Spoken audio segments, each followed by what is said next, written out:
सच्ची और ताज़ा लव स्टोरी है। मेरा परिवार वाले मेरी शादी करना चाहते थे। मुझे इस चीज से कुछ खास मतलब नहीं था। घर वालों ने एक लड़की को देखी और उसे पसंद किया। मुझे उसकी तस्वीर दिखाई गई। मुझे तो वह एक साधारण सी लड़की लगी। कोई खास चीज तो नजर नहीं आई। मैंने कहा अगर आप लोगों को पसंद है तो ओके कर दो। सगाई हो गई। मैंने तो न कभी कॉल की और न कभी उनके घर गया। मुझे इन सब चीजों की फिक्र ही नहीं थी। मैं अपने जीवन में खुश था। अच्छा पैसा कमाता था, अपना काम था, ऊपर फ्लैट था, बाहर से खाना खाता और सो जाता। सारा दिन नीचे काम पर बिताता था। दिल किया तो घर भी चले जाते थे हम। शादी का दिन आ गया। मैंने घर वालों से कहा बस निकाह करा दो और कोई रस्म व रिवाज वगैरह रहने दो। मेरे पास बस इतना ही था। एक लड़की की जिम्मेदारी उठानी है बस। उसे खाने पीने और जो कुछ भी वह मांगती है उसे दे दो बस। मतलब शादी न भी होती तो अपना गुजारा हो रहा था। शादी हो भी जाए तो फर्क तो आना नहीं था। शादी हुई, लड़की को घर ले आए। बाकी जो रस्म व रिवाज वगैरह होती है ये तो सब घर वालों की होती है। विदाई आदि के बाद मैं घर आ गया। जो मेरी रूटीन थी। मुझे नींद आई और मैं सो गया। मुझे न तो खुशी थी और न ही गम। मैं अगले दिन उठा और काम पर चला गया। 2 दिन ऐसे ही गुजर गए। बातचीत उतनी ही हुई जितना उसने पूछा मैंने जवाब दे दिया। इससे ज्यादा कुछ नहीं। उसने पूछा कि क्या आप शादी से खुश नहीं? मैंने कहा मुझे दुख भी नहीं है। मैं लोगों में एडजस्ट होने में समय लेता हूँ बस। ना मैंने उससे कभी उसकी शिक्षा पूछी ना कुछ और। मैंने कौन सा उनसे जॉब करवानी थी।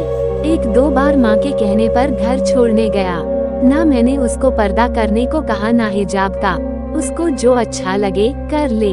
मतलब कि मेरा कोई दखलंदाजी नहीं थी। सोचने पर वह भी मजबूर थी कि बंदा है क्या चीज। मैं सो रहा था। उसने मेरे पैर का अंगूठा पकड़ा और मुझसे कहा कि उठो और नमाज पढ़ो। मैंने चारों ओर देखा। खैर मैंने उससे कुछ कहा नहीं। वैसे कोई मुलाजिम उठाता तो उसकी खैर ना थी। मैं बोला कुछ नहीं। मैंने सोचा चलो अब उठ गया तो नमाज पढ़ लो। 2 रकात नमाज अदा की और फिर बिस्तर पर। अब वो मेरे पास ही बैठ गई, कुरान पढ़ने लगी। मैं मस्त होकर सोया हुआ। आवाज तो आहिस्ता आहिस्ता आ रही थी। खैर मैं उठा, नहाया, नाश्ता बना दूं। आवाज आई। मैंने कहा नहीं, मैं नाश्ता लेट से करता हूँ और मैं अपने काम पर। धीरे धीरे वह लड़की मेरे जीवन का अभिन्न अंग बनने लगी। खैर अपनी भी मजे होने लगी। उदाहरण के लिए सब कुछ तैयार मिलने लगी। कपड़े, जूते आदि हर चीज अपनी जगह पर मिलती, चाहे कहीं भी फेंक दो। नमाज पढ़ने लगा था अब। मतलब उसके आने से अब जिंदगी बेहतर हुई थी और बहुत अच्छे से घुल मिल गए थे हम। जब वो कुरान पढ़ रही होती तो मेरा सिर उनकी गोद में होता या उनके पैर पर। आवाज प्यारी थी।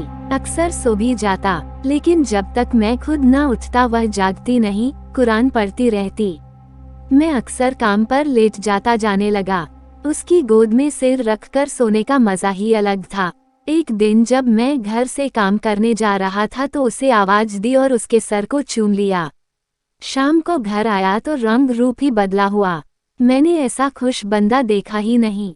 मैंने सोचा कि यह तो काम ही बहुत सस्ता है। अब हर रोज उसका माथा चूम कर जाता। वो कहीं भी घर के कामों में व्यस्त रहती तो वो किसी ना किसी बहाने से कमरे में आ जाती ताकि मैं उसका माथा चूम सकूं।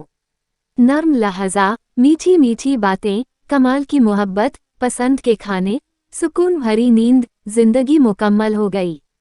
जिंदगी में लोग कैसे चुपचाप प्रवेश करते हैं और आप पर शासन करना शुरू कर देते हैं। क्या साहस हमारी जो नकार कर सके उन्हें। कई बार तो दिल निकाल कर देने को भी दिल किया। खामोश मोहब्बत बहुत प्यारी होती है।